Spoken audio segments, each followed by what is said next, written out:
Buenos días. Bueno, nos gozamos de poder estar juntos en la casa del Señor en esta mañana.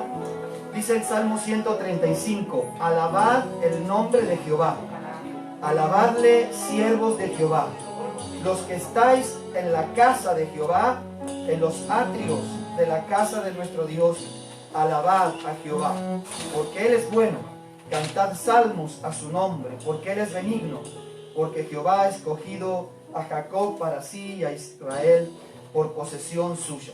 Así que los que estamos en la casa del Señor, los que estamos en sus atrios, en esta mañana vamos a alabar a Dios. ¿Cuántos dicen amén? Amén. No vamos a cantar, vamos a alabar a Dios. Vamos a tomar conciencia que estamos en los atrios de su casa y que Dios espera la alabanza gozosa de su pueblo. Así que nos ponemos en pie y vamos a alabar al Señor.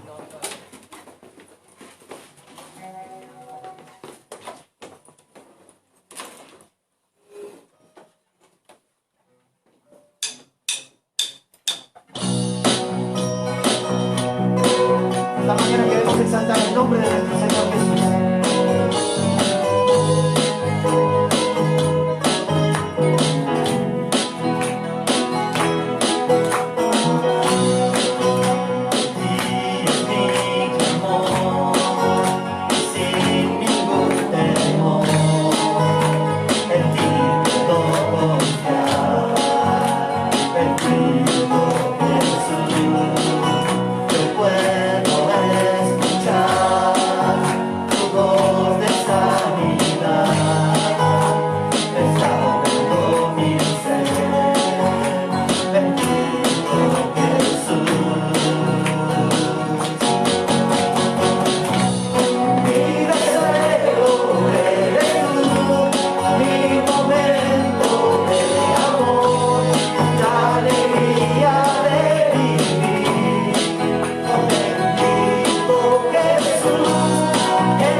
Bendito amor de mi Señor.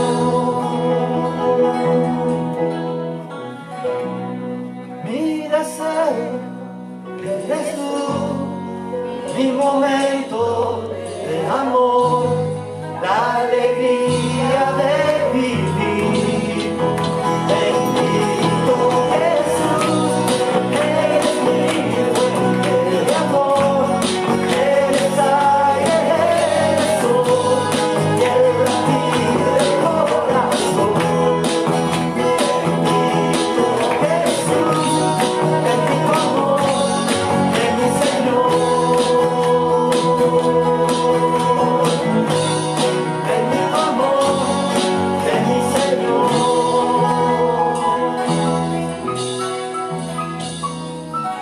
Amén. Amén. Dice la palabra del Señor, donde está el Espíritu del Señor, allí hay libertad. Donde está el Espíritu del Señor, allí hay libertad. Así que el Señor está aquí, su Espíritu está en medio nuestro. Vamos a declarar esa libertad con la que Cristo nos ha hecho libres. Venga. A ver, así con nuestras palmas.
presencia y libertad y plenitud de gozo delante de tus atrios, Señor.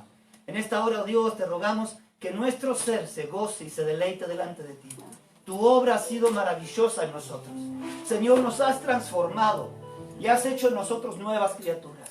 Cambiaste nuestro lamento en baile. Sacaste nuestro cilicio y nos vestiste de alegría. Señor, por eso a ti te alabamos, por eso te exaltamos, por eso damos gloria y honra a ti en esta mañana. En el nombre de Jesús. Amén. Amén. Gracias.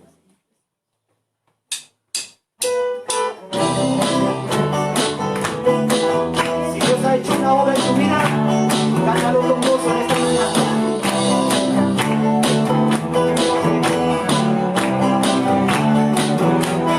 Has cambiado mi lamento, Padre. Has cambiado mi lamento, Padre.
¿Por qué algunos aplaudían después? Porque no es porque nosotros ni cantemos ni toquemos muy bien, no es para nosotros. Pero sí he aprendido que los que hacen las cosas bien, por lo general la gente le da un aplauso, ¿no? Es un reconocimiento de los que hacen las cosas bien. Es una forma de batir palmas para el Señor. Y cuando podemos ver lo que Él ha hecho con nosotros, a veces a mí me dan las ganas de dar un aplauso al Señor. Pero bueno, hay que tener en claro que se lo dirigimos a Él, ¿eh? Y a nadie más. Él es el único digno de la gloria y la honra. Tomen asiento. Cantábamos recién esta canción, has cambiado mi lamento en baile. Sacaste el cilicio, la tristeza, el dolor y nos vistes de alegría. Y eso lo hace Dios cuando entra en la vida de una persona. Cuando el Señor llega al corazón de alguien, Él transforma su vida. Y en esta mañana queremos compartir, o vamos a compartir, el testimonio de alguien a quien Dios le sorprendió en su vida. En un lugar bastante particular, quizás allí, debajo de un puente. Pero que Dios cambió su lamento en baile, en goza. Así que yo le voy a pedir a Enrique que puedas pasar.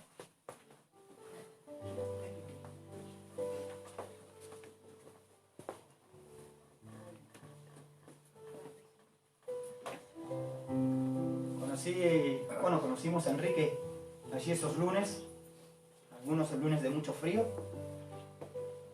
pero en los cuales podíamos gozarnos en Dios. Y yo quiero que Él cuente lo que Dios ha hecho en su vida. Puedes usar el machete, la chuleta. Porque si no, se me olvida. Ánimo, Enrique. Déjalo. Ahora este favor me pone nervioso. Bueno, buenos días a todos. Buenos días. Bueno, tengo aquí un papelito que he escrito para que no se me olvide lo que yo he pasado. Entonces, les voy a explicar un poco, no toda mi vida, un poquito solamente. Bueno, como sabes, lo ha dicho Gustavo, yo estaba en la calle, frecuentaba bastante un sector. Y un día me acerqué a Costa Yaufi en el puente. Yo iba a escuchar el mensaje que dabais y a coger comida y ropa, como mucho. Hasta que un lunes me decidí a entrar en el estudio que daba Gustavo en la cafetería. Y después de varios lunes, antes de empezar la charla, Gustavo me presentó a la gente de allí, a varios hermanos de otras iglesias, y al acabar esta charla, Gustavo nos invitó a los que estábamos allí a levantar la mano y si queríamos seguir al Señor. Y yo la levanté. Y Gustavo vino hacia mí y me habló del Señor y oró por mí. En ese instante, abrazado a Gustavo, sentí que el Señor me había tocado para seguirlo. Gustavo me invitó a ir por la iglesia y así empecé a venir por aquí. Y tengo que decir que me sentí aceptado por todos vosotros desde el primer día. Entonces vi claro en mi vida que el Señor me había tocado en mi corazón para seguirle y cambiar mi vida de antes. Os tengo que decir que a raíz de tomar mi decisión de seguir al Señor, me vi en la prueba de la enfermedad grave que tuve. Esta fue mi primera prueba frente a Él.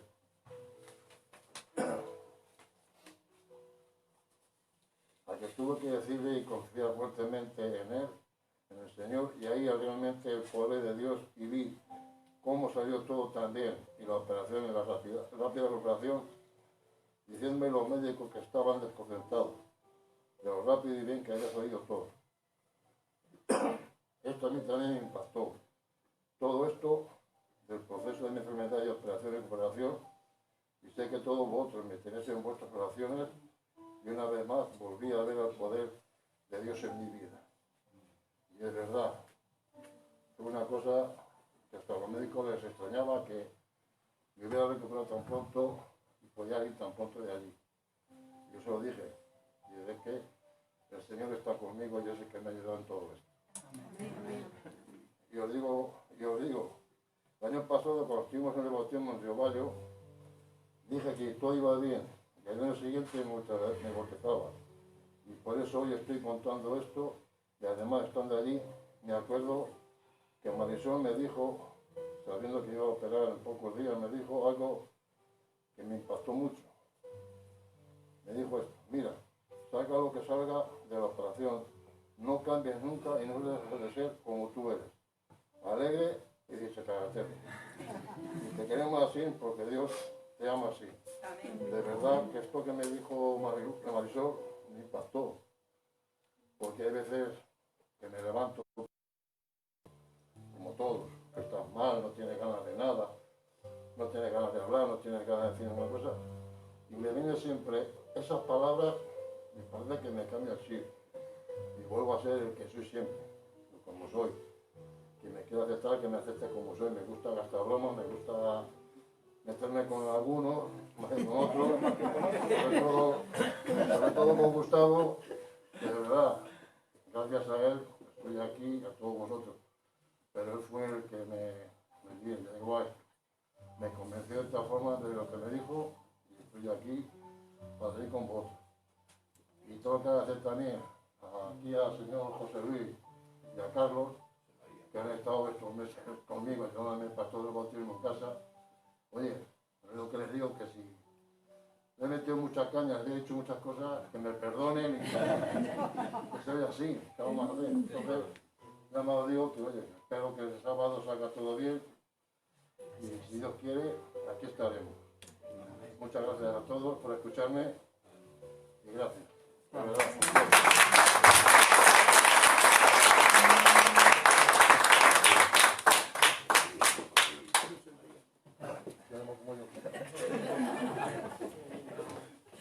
Bueno, la verdad es que es maravilloso ver lo que Dios hace. Y cómo Dios sigue respondiendo a las oraciones. Nos alegramos tantísimo de verte, Chema. Chema también ha pasado por un proceso difícil de operación, aparte de la pandemia. Bueno, que esa la pasamos todos, pero en un grado diferente. Nos alegramos de verte y que Dios haya estado contigo y sosteniendo. Damos gracias al Señor en primer lugar y una alegría poder compartir contigo este tiempo. Amén. Qué bueno cuando encontramos al Señor. Algunas personas piensan que encuentran al Señor tarde, porque pasaron 60 años. ¿Cuántos? ¿Cuántos años? 66. Mira, algunos piensan que es tarde porque fue a los 66. Pero Dios nunca llega tarde. Dios llega siempre a tiempo. El tema es que nosotros podamos buscarle a Él y encontrarnos con Él y descansar en Él y debajo de sus alas sentirnos seguros. Amén.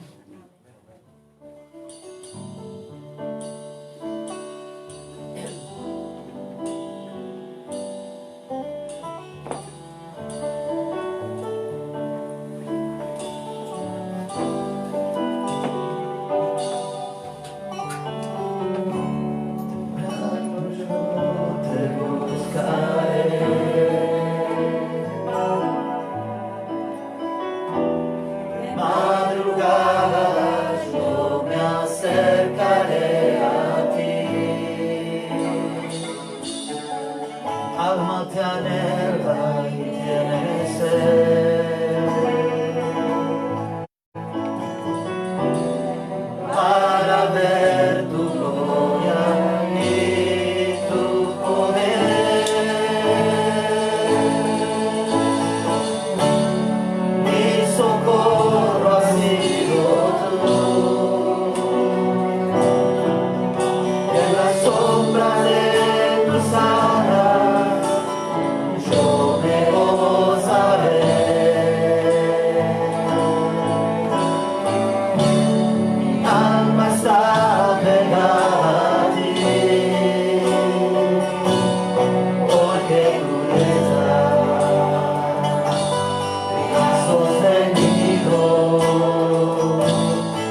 está ahí al alcance tuyo. Extiende tu mano al Señor y dile: Señor, sosténme con tu diestra de poder.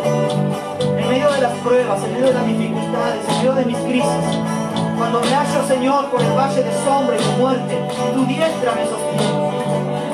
Señor, ¿a quién puedo ir sino a ti? Solo tú tienes palabras de vida eterna. Dale gracias porque su diestra te sostiene.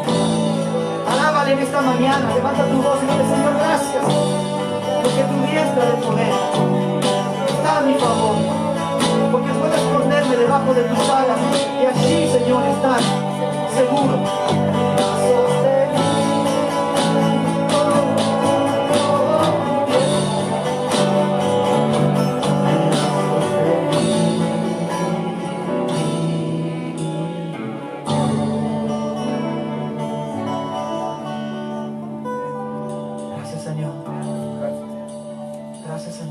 Gracias al Señor en esta mañana. Gracias te damos, Padre, Gracias, porque Señor. tú has sostenido nuestras vidas, en nuestras dificultades, en nuestros problemas, Señor, en el caminar de cada día. Tú eres nuestro amparo y nuestra fortaleza, Señor, porque es verdad que aunque pasemos por valles y por cosas, tú estás al lado nuestro, Señor. Gracias te doy esta mañana en el nombre de tu Hijo, Señor. Amén. Gracias, Señor. Gracias. Gloria a ti, Señor. Gracias, Señor, porque bajo tus alas estamos seguros, Señor. Podemos vivir confiados, Señor, porque tú eres bueno, misericordioso y fiel. Y a ti te alabamos en esta mañana y declaramos que no hay Dios fuera de ti, Señor. Que no hay quien sane, que no hay quien salve, que no hay quien consuele, Señor. Gracias por ser ese Dios precioso, con tantos atributos útiles y necesarios para que nosotros creamos y caminemos en ellos, Señor, contigo. En nombre de Jesús, gracias. Sí, Señor. Gracias. La palabra del Señor dice: yo quiero que los hombres oren levantando manos santas, sin iras ni contiendas. Porque al levantar, Señor, nuestras manos, nos rendimos delante de ti. Declaramos que nada podemos y que nada tenemos, solamente nuestro corazón para adorarte. Por eso, Señor, al presentarnos ante ti, alzamos nuestras manos en adoración, en reconocimiento y en rendición a ti, Jesús. Quiero levantar a ti mis manos, maravilloso Jesús, milagroso Señor. Llena este lugar con tu presencia y al descender tu poder a los que estamos aquí. Creo en ti, Jesús, en lo que harás.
adoración.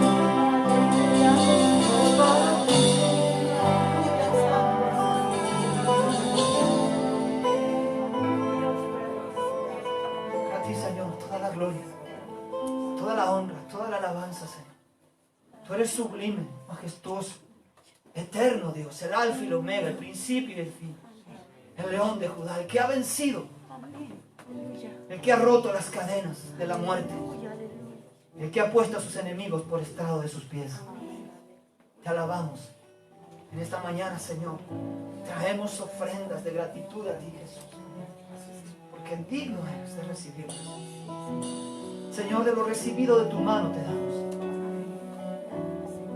Nada hay, Señor, que tú nos hayas otorgado por tu favor y por tu gracia. Si en esta mañana, Señor, podemos traer nuestra ofrenda, que sea de nuestro corazón, agradecido a ti. Y Señor, si aún hay falta de trabajo, Señor, si alguno de tus hijos tiene falta de trabajo, te rogamos que abra la ventana de los cielos y derrames bendición, Señor, hasta que sobreabunde, como dice tu palabra. Señor, que no haya necesitados en tu casa, que no haya justo desamparado y su descendencia que mendigue pan, sino que tú, Señor, seas ese Jehová Jireh, ese proveedor para cada necesidad, Señor. Gracias, Padre, porque a ti podemos ofrendar en esta mañana.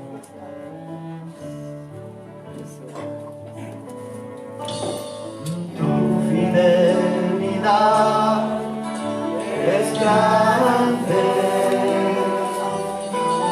tu fidelidad incomparable. Nadie como tú, bendito Dios, grande es tu fidelidad. Tu fidelidad es grande, tu fidelidad incomparable. Nadie como tú, bendito Dios, grande es tu fidelidad. Tu fidelidad es grande, tu fidelidad incomparable. No hay nadie como tú, bendito Dios, grande es tu fidelidad. Grande es tu fidelidad. Señor, gran Señor, gracias por poner en nuestro corazón para dar estas dádivas, Señor, que van a servir para el bien de la iglesia y para seguir tu camino, Señor, siempre creciendo en tu camino. Gloria a ti, Señor, por siempre.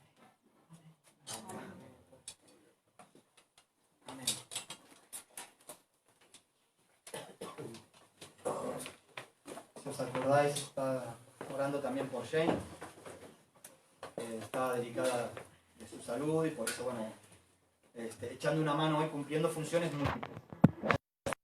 Pero bueno, es que Shane no ha podido estar con nosotros, así que oramos por ti, Shane, también. Bueno, vamos a la palabra del Señor en esta mañana. Quiero que vayamos ¿a dónde? Hay que no estáis ni enterados de lo que estamos viendo, ¿no? Apocalipsis. Ay, es que este pasaje, ya les digo, lo vamos a terminar aprendiendo de memoria. Qué bien nos hace. Por otro lado, Apocalipsis capítulo 1, versículo 12. ¿Qué bien puedes? Apocalipsis capítulo 1, versículo 12. Dice así la palabra del Señor: me volví para ver la voz que hablaba conmigo, y vuelto vi 7 candeleros de oro, y en medio de los 7 candeleros a uno semejante al Hijo del Hombre, vestido de una ropa que llegaba hasta los pies y ceñido por el pecho con un cinto de oro. Su cabeza y sus cabellos eran blancos como blanca lana, como nieve, sus ojos como llamas de fuego, y sus pies semejantes al bronce bruñido, refulgente como en un horno, y su voz como el estruendo de muchas aguas. Tenía en su diestra 7 estrellas, y de su boca salía una espada aguda de 2 filos, y su rostro era como el sol cuando resplandece en su fuerza. Bien, ya hemos hablado bastante o hemos mencionado esta revelación que recibe Juan en la isla de Patmos en un tiempo de crisis de la iglesia, de persecución. El imperio romano ya se había levantado contra la iglesia, ya habían todos los apóstoles habían muerto por el martirio, todos habían sido martirizados. El único que muere de viejo es Juan, justamente, que más o menos a esta altura tendría, se calcula, unos casi 100 años, 90, 100 años, cuando escribe esta revelación del Apocalipsis. Y en medio de esa crisis, en medio de esa persecución, en medio de ese dolor, qué bueno es ver que Cristo está sentado en el trono y reinando con poder y con gloria. El otro día nos gusta con Patricia recorrer algunos museos, y el otro día entramos en el Museo Catedralicio. No vale la pena, pero bueno, está bien. Tenía algunas cosas. Pero lo interesante, como en casi todos los museos que hemos entrado, es que no hemos encontrado un Cristo triunfante. No hay ningún Cristo triunfante. Y la mayoría son Cristos puestos allí en la cruz, o sacados de la cruz allí, medios muertos, o debiluchos, o que se le pueden contar las costillas, o bueno, siempre es un Cristo que muestra, que mueve más a la compasión que a la rendición y al dar gloria.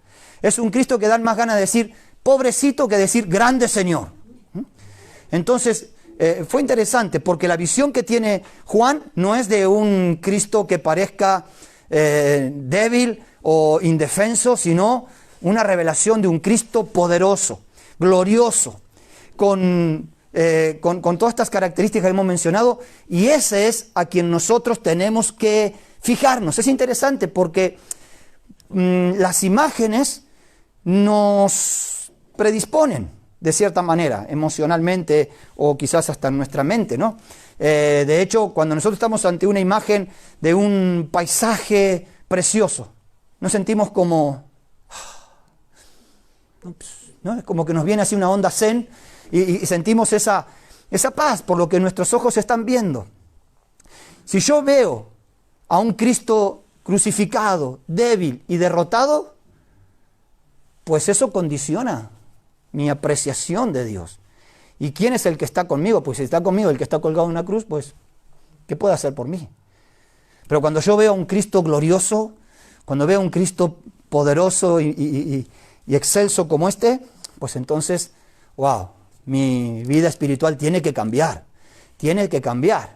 Tú tienes que entender quién está contigo. Tienes que ver espiritualmente a ese Cristo. Cuando tú oras, no oras al Cristo de la cruz. Cuando tú oras, oras al Cristo del trono, sentado en gloria. ¿Hola? Pensé que se habían ido. Bueno, así que ahora llegamos a los pies de Jesús, ¿verdad? Dice, sus pies eran como de bronce bruñido, refulgentes como en un fuego. Tal vez a muchos no les llama la atención pensar en los pies, en una descripción, ¿no? Yo, por lo general, cuando he escuchado las descripciones que las enamoradas hacen de sus enamorados, dicen, ay, es que tiene ojos como almendra, tiene labios como... Pero nunca le escuché decir, es que tiene unos pies. No, por lo general no es una de las cosas que llaman la atención. Sin embargo, bueno, hay algunos que conozco que sí, que para ellos son importantes los pies, pero no es lo más común. Sin embargo, ¿cuánta importancia revisten estos miembros de nuestro cuerpo, no? ¿Cuánta importancia? ¿Alguna vez le dieron gracias a los pies? Porque desde que tenéis más o menos 5 o 6 meses, o no sé a qué edad se paran los niños ya, antes. Desde el primer momento que te pusiste sobre la planta de tus pies, desde ese momento que te aguantan. Y que te llevan de un lugar a otro y soportan tu peso. Y a veces también el peso de más. O sea, es que nuestros pies van con nosotros, en realidad nosotros vamos con ellos, ¿no? No podríamos movernos, no podríamos afirmarnos. Es una parte compleja del cuerpo. Es el miembro del cuerpo que más huesos tiene. 26 huesos. Cuando hablo de estas cosas, si está Joaquín, yo voy bien, ¿no? habla que te corrijo después, vale, no importa. 26 huesos tiene el pie, músculos y tendones, y a la vez muchas terminaciones sensoriales que son las que nos permiten mantenernos en equilibrio. Es increíble, el pie es una obra maestra de Dios, ¿eh? A veces no la consideramos. Y a la vez muchísimas glándulas sudorípedas. Pero eso ya lo sabían, ¿no? Bueno.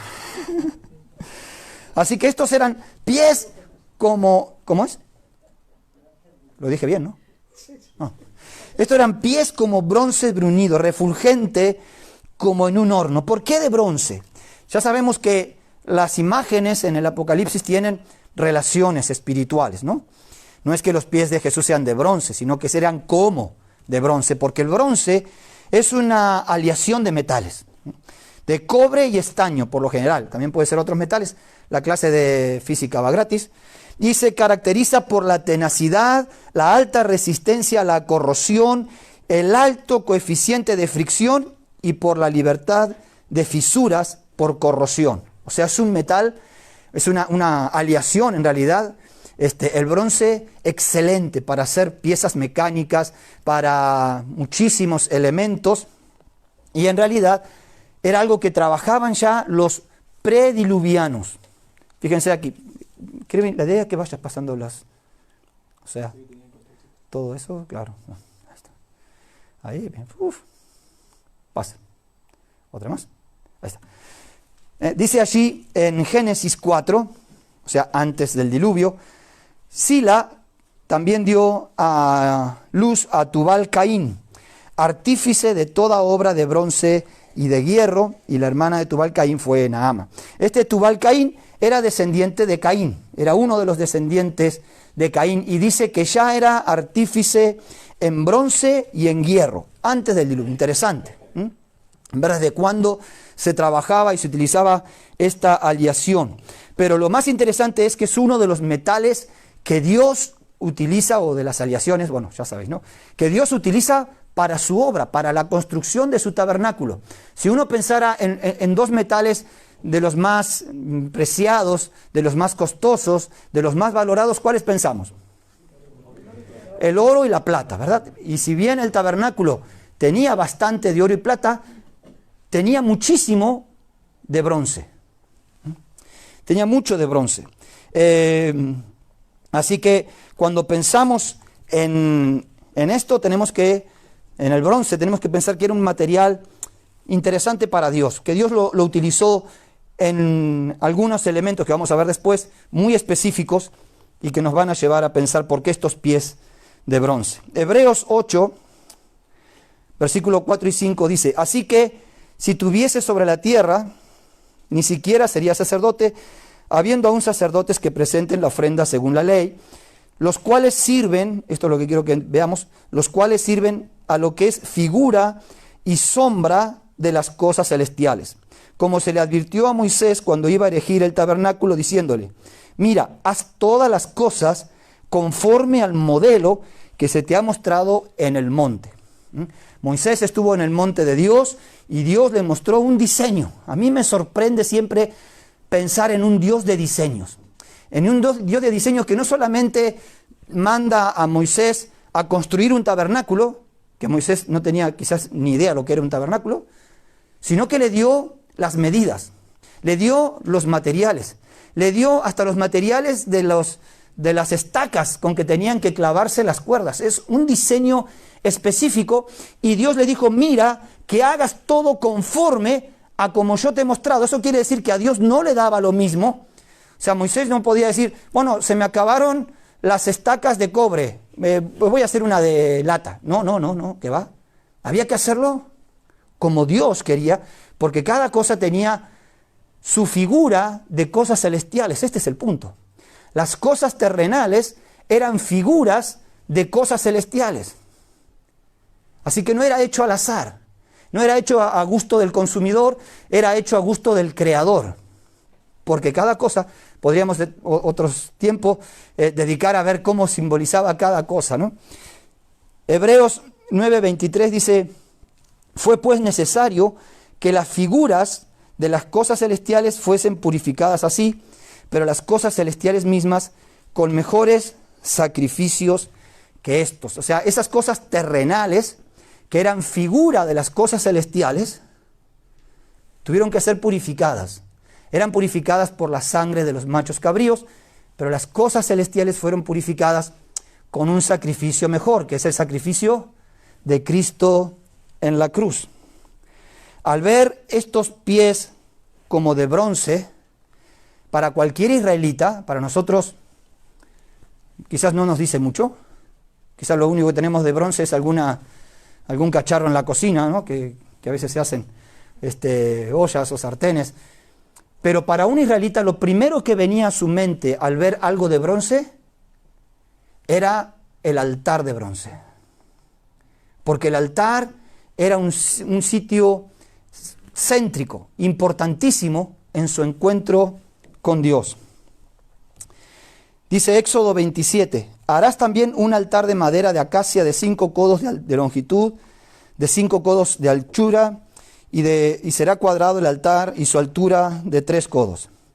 Y harás cuernos en sus 4 esquinas, y los cuernos serán parte del mismo, y los cubrirás de bronce. Este altar, que es el altar del sacrificio, el altar de la expiación, se lo conocía también como el altar de bronce. Era de madera, pero estaba recubierto en bronce. Sus utensilios eran de bronce. Su rejilla era de bronce. Los cuernos del altar, todo era de bronce. Entonces, cuando para un israelita se hablaba del bronce, su imagen primera que venía a su mente era el altar de bronce. Y dice en Éxodo 27:8 lo mismo, ¿no? De la manera que te fue mostrado en el monte, así lo harás. Vamos a ver un vídeo.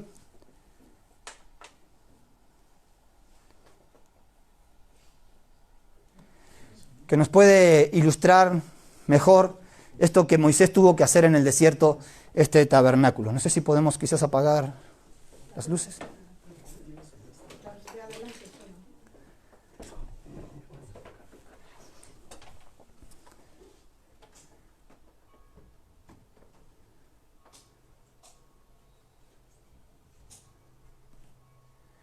Bueno, justo la que te faltó, Joaquín.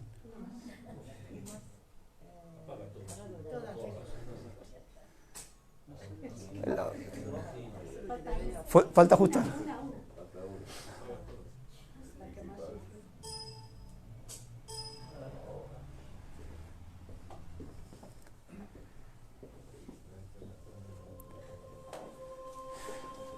Bueno, es una animación en 3D de lo que fue el tabernáculo de Moisés.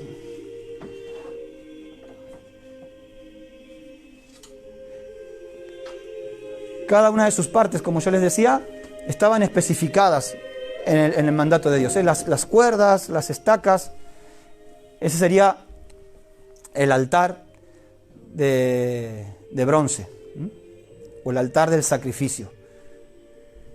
Todo lo que ven de blanco es lo que se llamaba el atrio, o el patio exterior. Es cuando se entraba a ese patio. Pobre ovejitas, vale. Bueno. Esos eran los utensilios que se utilizaban en el altar.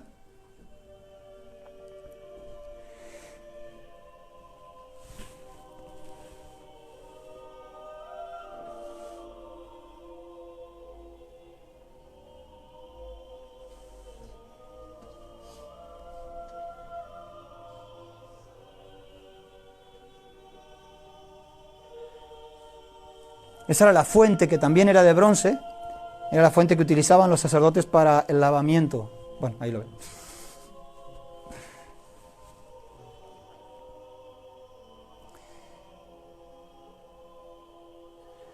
Esas 5 columnas eran de oro.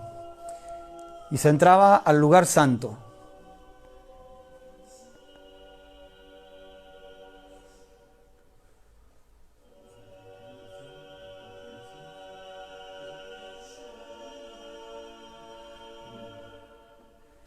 Ahí estaba la menorá, o la lámpara de los 7 brazos, que simbolizaba la luz de Dios. El pan de la propiciación, panes sin levadura, para recordar la salida de Egipto.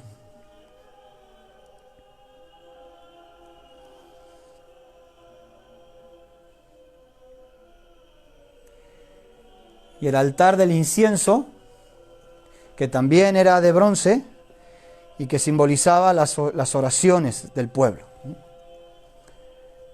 El incienso aromático era un incienso específico también, Dios daba cada componente que tenía que tener ese incienso, y ofrecer un incienso diferente le costó la vida a más de uno.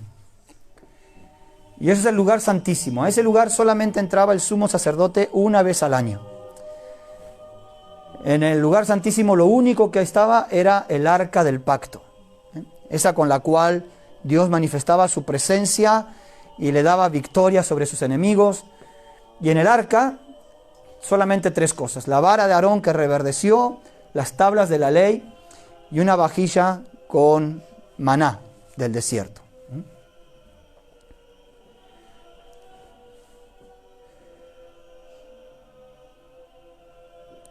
Todo eso acompañó al pueblo de Israel en el peregrinaje por el desierto por 40 años.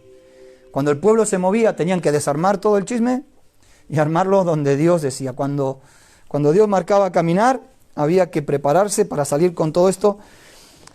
Pero era en el tabernáculo de Dios donde Dios manifestaba su presencia. Era ese el lugar de su gloria. Dice que Moisés iba al tabernáculo. Cuando Moisés iba al tabernáculo, toda la gente en sus tiendas salían a las puertas de su tienda mirando al tabernáculo, mientras Moisés estaba allí con Dios. Y Moisés se volvía y el pueblo se volvía a sus tiendas, pero Josué estaba siempre, no se iba de la presencia de Dios. Bueno, interesante, ¿no? El tabernáculo, verlo así en una forma gráfica. Así que teníamos el atrio, que era un gran patio. Allí estaba el altar del sacrificio y la fuente de bronce, o el altar de bronce. En la tienda, que estaba dividida en 2 partes, el lugar santo, que estaba la menorá, los panes de la propiciación y el altar del incienso. Y en el lugar santísimo, el arca. Y dentro del arca, las tablas de la ley, la vara de Aarón y las vasijas con maná. Bien. Entonces, antes de llegar, la tienda era el lugar de su presencia.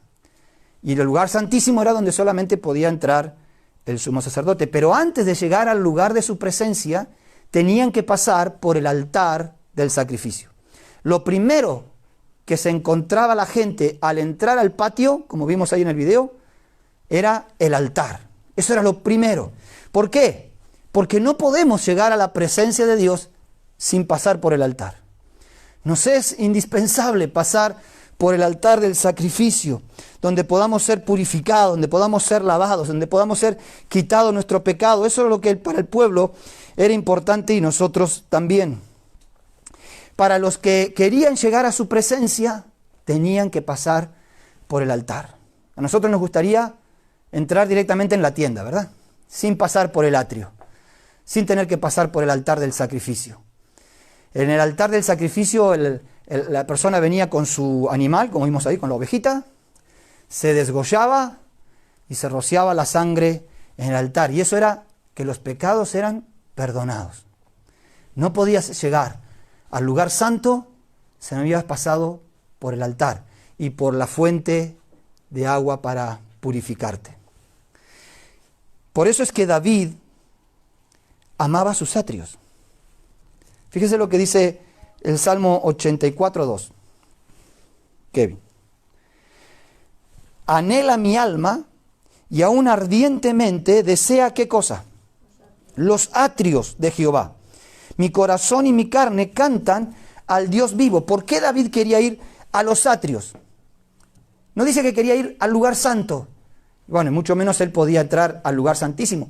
Pero él quería estar en sus atrios, porque era en sus atrios donde Dios purifica. Es en sus atrios donde Dios juzga nuestro pecado. Es en sus atrios donde somos limpiados y donde somos presentados justos delante de Dios.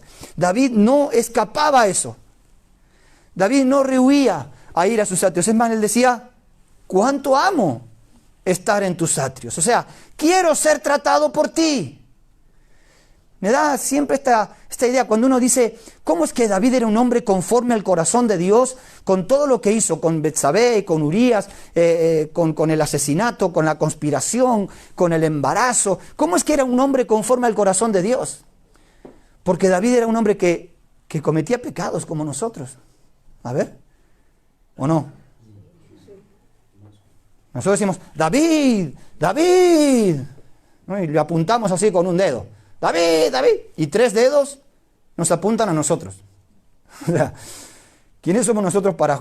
Lo que tenía David es que David decía, Señor, perdona mi pecado, límpiame de mi maldad, quita mi iniquidad, Espíritu Santo me sostenga, no apartes de mí tu espíritu. Señor, mira si hay en mí camino de perversidad y guíame por el camino, líbrame de los pecados que me son ocultos. O sea, David quería en sus atrios, porque en sus atrios él después tenía libre entrada a la presencia de Dios. Sin altar no hay entrada libre a la presencia de Dios. Nosotros pensamos que podemos entrar en la presencia de Dios así, tan cochinos como venimos. El altar y la fuente de agua nos purifica. Claro, el altar ahora es Cristo, ¿no? Ya no tenemos que hacer sacrificios. Por eso es que sus pies son de bronce. Él es ahora el sacrificio y el altar, todo junto es ahora Jesús. Pero sus pies son de bronce porque ahora Él es el altar a quien acudimos. En el Salmo 84, 10 dice David, porque mejor es un día en tus atrios que 1000 fuera de ellos.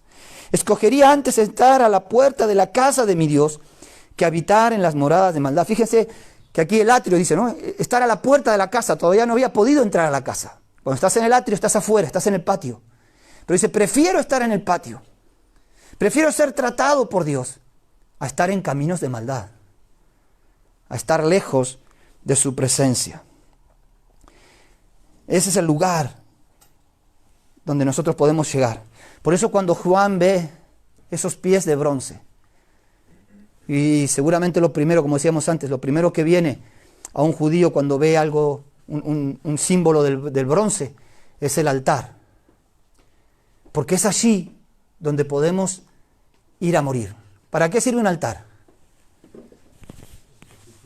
Para sacrificio, ¿verdad? No sirve como una reposera para la playa. O sea, tú vas a la playa y nunca vas a encontrar a uno ahí descansando, tirado arriba de un altar, ¿no? Dice, ¿qué estoy descansando? No, un altar es sacrificio.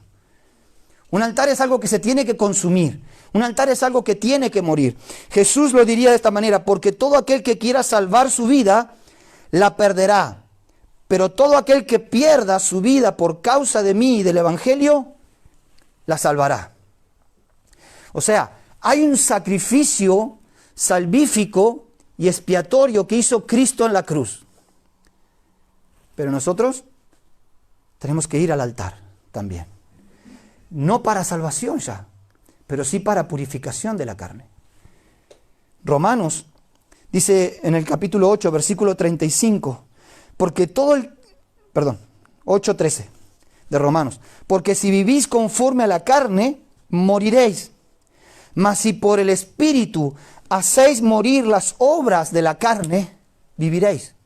Acá nos dice que es Dios quien mata las obras de la carne. ¿Quién lo tiene que hacer? Cada uno. Cada uno dice, si vivís por las obras de la carne, moriréis. Pero si por el Espíritu hacéis morir las obras de la carne, viviréis. ¿Cuántas veces luchamos con obras de la carne en nuestro corazón, en nuestra vida? Hábitos, actitudes, situaciones que nos tienen como atados, como maniatados. Sabemos que somos salvos, pero no podemos salir de las obras de la carne. Porque el que me diga, yo el día que acepté a Cristo se me terminaron los problemas con la carne, que después me cuente cómo hizo. Por lo menos en todos mis años de creyente y en el ministerio, Las personas se convierten en verdad, aceptan a Cristo, nacen de nuevo, pero la lucha con la carne sigue estando. Por eso Pablo le está escribiendo a los cristianos que están en Roma. Y a los cristianitos de Roma le dice, hagan morir por el Espíritu las obras de la carne. Ahora, ¿cómo lo hacemos eso? ¿Cómo lo hacemos? Esto no lo podemos hacer, esto no es autoayuda. Esto no es convencimiento propio, esto no es que tú te pones en la cabeza y decir, bueno, tengo que terminar con esto, tengo que terminar con esto. ¿Sabes lo que hacemos, lo que ocurre muchas veces cuando tú dices, tengo que terminar con esta situación, con este hábito? Lo único que haces es afirmar el hábito. Lo único que haces es afirmar esa conducta. La única forma es que eso muera por el Espíritu. Pero tienes que ir al altar. Dice Colosenses 3:5, haced morir pues lo terrenal en vosotros. Fornicación, impureza, pasiones desordenadas, malos deseos y avaricia, que es idolatría. Haced morir. La única forma de hacer morir lo terrenal, lo carnal en nosotros es ir al altar de Dios.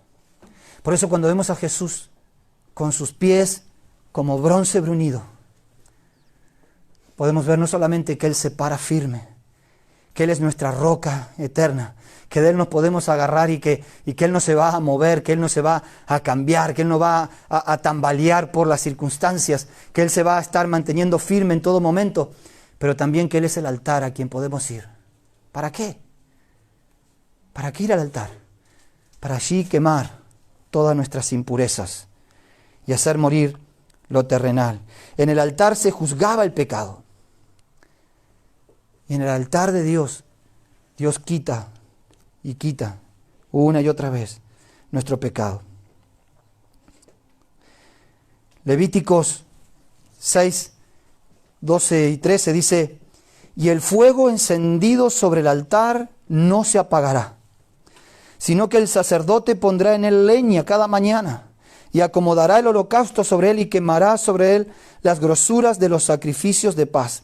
El fuego arderá continuamente sobre el altar, no se apagará. Por eso es que los pies eran como el bronce bruñido, como el de un horno refulgente, porque nunca se apaga. O sea, ¿qué sabe lo que quiere decir? Que no tienes que pedir cita, que no hay horario de atención, que no es que tú dices, bueno, tengo que esperar hasta el domingo para llegar al altar. Hoy lunes. Ya empecé la semana y ya la embarré. Ya empecé la semana y ya me equivoqué. Ya empecé la semana y ahora voy hasta esperar hasta el domingo. Ahora para... No. El fuego no se apaga. De día, de noche, de tarde, de mañana. Cuando tú quieras, al momento que tú lo necesites, en la situación en la cual tú te encuentras, dile, Señor, aquí vengo a tu altar. Quema esto de mi vida. Purifícame. Límpiame. Quiero hacer morir lo terrenal en mí. A veces el viejo hombre es tan desgraciado que cuando ve que nos acercamos al altar sale corriendo. Entonces nos queda el hombre espiritual. Y nosotros decimos, Señor, ¿para qué voy a ir al altar si ahora estoy tan bueno? Estoy en un momento tan espiritual, pero no te engañes, lo que ha hecho fue escapar. Cuando te alejes de ahí, vuelve. Tiene que morir. Así dijo Lutero. Yo pensé que mi viejo hombre iba a morir cuando me bautizara. El desgraciado sabe nadar. Es nosotros una y otra vez, el fuego no se apaga. El altar está encendido permanentemente y la invitación de Dios es permanente para nosotros a ir a la cruz. Es eso, ir a morir a nosotros mismos. Romanos 8:3 dice, porque el que era imposible para la ley, por cuanto era débil por la carne, Dios, enviando a su Hijo en semejanza de carne y de pecado, y a causa del pecado, condenó el pecado en la carne. Su sacrificio fue suficiente para nuestro pecado y nuestra salvación. Pero nuestra consagración es necesaria para la santificación. Es necesario para seguir creciendo en Dios. Por ese sacrificio tenemos entrada, por el sacrificio del Padre. Pero pasemos por el altar a purificar nuestras vidas. Esto es lo que dice Pablo a Romanos, ¿verdad? Capítulo 12, versículo 1. Así que, hermanos, os ruego por las misericordias de Dios que presentéis vuestros cuerpos, ¿en qué? En sacrificio vivo, santo y agradable a Dios, que es vuestro culto racional. Tenemos que ir al altar. Por eso es que está genial que Dios se haya revelado con pies de bronces para hacernos recordar que hay un altar al que tenemos que ir. Para presentarnos a nosotros mismos como un sacrificio vivo, santo, agradable a Dios, como un culto racional. A veces nosotros pensamos que le rendimos culto porque estamos en Ecuador 17. O que le rendimos culto porque cantamos 2 o 3 canciones. O que le rendimos culto porque ponemos en un sobrecito algo de plata. No le rendimos culto por eso. Le rendimos culto cuando nos rendimos a Él. Rendirle culto a Él es presentarnos en sacrificio. Y la oveja en el sacrificio no se le ocurría decir, ay, es que está muy caliente. ¿Podría bajar un poquitito la hornalla? ¿Verdad? Porque era justamente el propósito, ser consumidos, que nuestra carne sea consumida por el Espíritu. Esto es lo que hizo esos pies de Jesús. Fue lo que hizo que un principal de la sinagoga se postrara, como Jairo. Ante su necesidad, lo ve a Jesús y se postra a sus pies.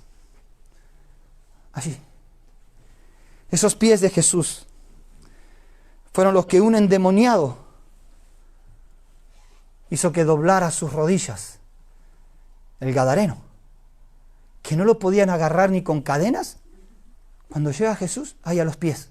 Dice que cayó a los pies de Jesús, al altar. Un sitio donde aprender, como María, que se sentó a los pies de Jesús. Y un sitio donde en un momento serán puestos todos sus enemigos por estrado de sus pies.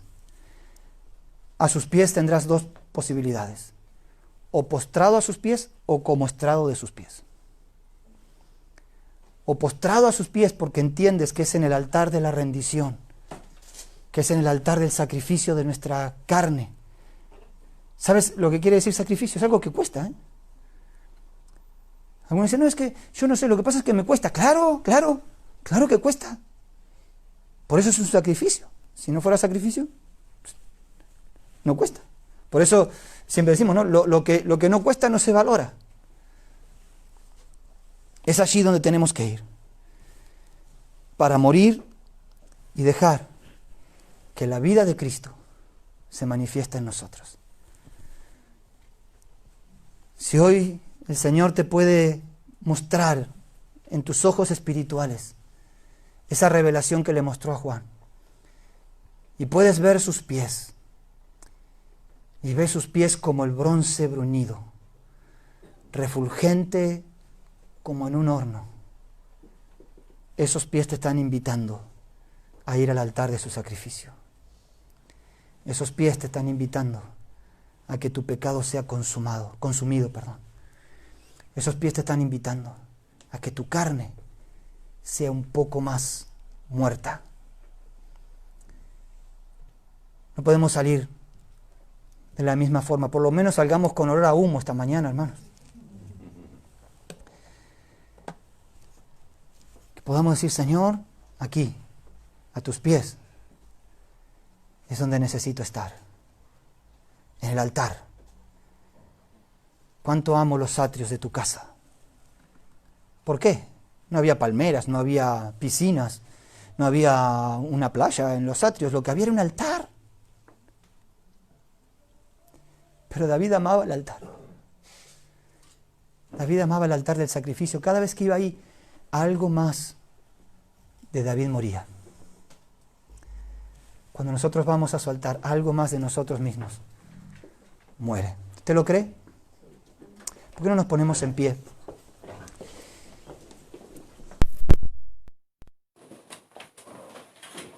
Cierre sus ojos por un momento y tenga una oración con Dios. Háblele a Él. Dígale, Señor, yo quiero estar a tus pies.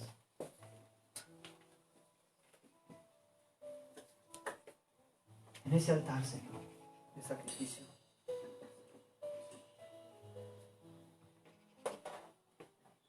Allí, Señor, donde no podemos disimular, donde no podemos esconder, donde no podemos engañar.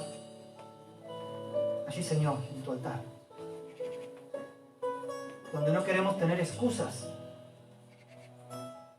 donde no queremos echar culpas, sino solamente asumir que nuestra carne tiene que morir hoy.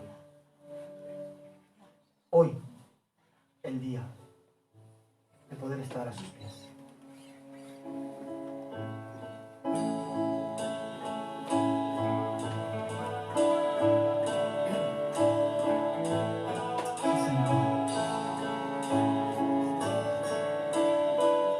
A sus pies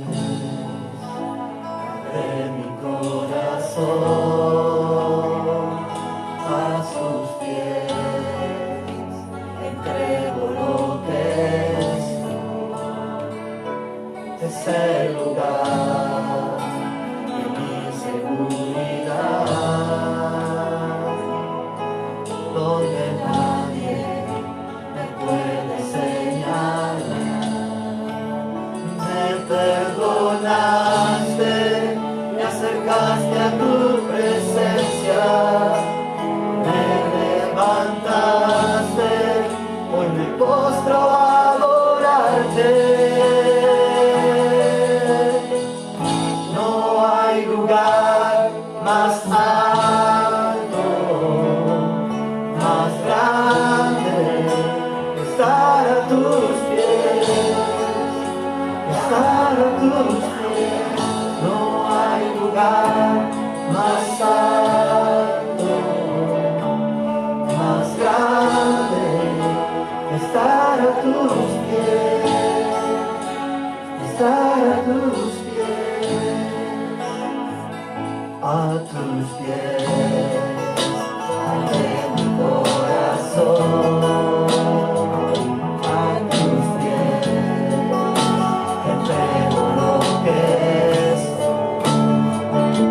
Es el lugar de mi seguridad, donde nadie me puede señalar. Me perdonaste, me acercaste a tu presencia, me levantaste y hoy me postro a adorarte.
Más alto, más grande, estar aquí. tus pies. No hay lugar. Esta mañana, Señor, no hay lugar mejor que estar en tus pies. Estar a tus pies. No hay lugar más alto, más grande. Estar a tus pies. Estar a tus pies. Estando a sus pies, dile: Señor, yo presento en tu altar en esta mañana esta área de mi vida. Yo no sé cuál es el área de tu vida que necesita ser consumida en el altar de Dios. Quizás tus palabras, tus pensamientos, actitudes, hábitos. Pero si estamos a sus pies, hoy podemos decirle: Señor, aquí lo entrego a tu altar, consúmelo, quémalo. Lo entrego una vez más, Señor. Lo rindo a tus pies. Purifícame y lávame. En el nombre de Jesús. Amén. Amén. Tomen asiento. Amén. Amén. Compartíamos hoy el testimonio de Enrique y el próximo sábado a las 19 horas será su bautismo. Lo hacemos un sábado porque, bueno, estamos con este tema del aforo y que no podemos venir todos. Nos gustaría poder estar toda la iglesia, ¿verdad? Compartiendo con nuestro hermano este tiempo, como el año pasado pudimos hacerlo allí en Ricoballo. Entonces, también vamos a tener el aforo limitado y para ese culto sí hay que apuntarse. Ya, obviamente toda la gente colaboradora del Ministerio del Puente ya está apuntada. Y bueno, creo que también si se levantan algunas restricciones estará algunos familiares de Enrique. Así que sí, por favor, queremos que puedan mandar un mensajito, como estamos haciendo siempre, decir: bueno, yo quiero estar en el bautismo con Enrique. No piense que otro está ocupando su lugar, porque si todos pensamos que otro ocupa nuestro lugar, nadie ocupa el lugar. O sea, así que si usted quiere estar, arrebate la bendición. Digo: yo quiero estar, chao, listo, ¿no? Y bueno, cuando se termine de cubrir el aforo, pues ya empezaré a decirles: lo lamento, hermano, espera el próximo bautismo, ¿no? Tendrá prioridad para el próximo bautismo. Bueno, muy bien, los miércoles la reunión de oración estamos haciéndola aquí, en el salón de la iglesia, así que a las 19:30 horas, un lindo tiempo de adorar, de orar y también estudiar su palabra, así que les esperamos. Y bueno, no sé si hay algún otro anuncio más. ¿Quién? ¿Tú? Julia. Bueno, vale. Bueno, este jueves, perdón, ya. Miércoles. Sí, es verdad, como decíamos jueves. Este miércoles a las 11, desayuno de mujeres. Ya enviaré la invitación, como lo hago otras veces. Y bueno, pues que venga la que quiera venir. A las 11 estamos aquí, vamos a pasar un buen tiempo. Así que animo a todas las que puedan, pues que vengan. Muy bien. ¿No? Vale, muy bien. Entonces, que tengáis una buena semana, bendecidos del Señor. Y recuerden que el altar está abierto 24 horas, ¿eh? O sea, si te faltó algo por entregar hoy, lo puedes entregar mañana igual. El Señor les guarde. Amén.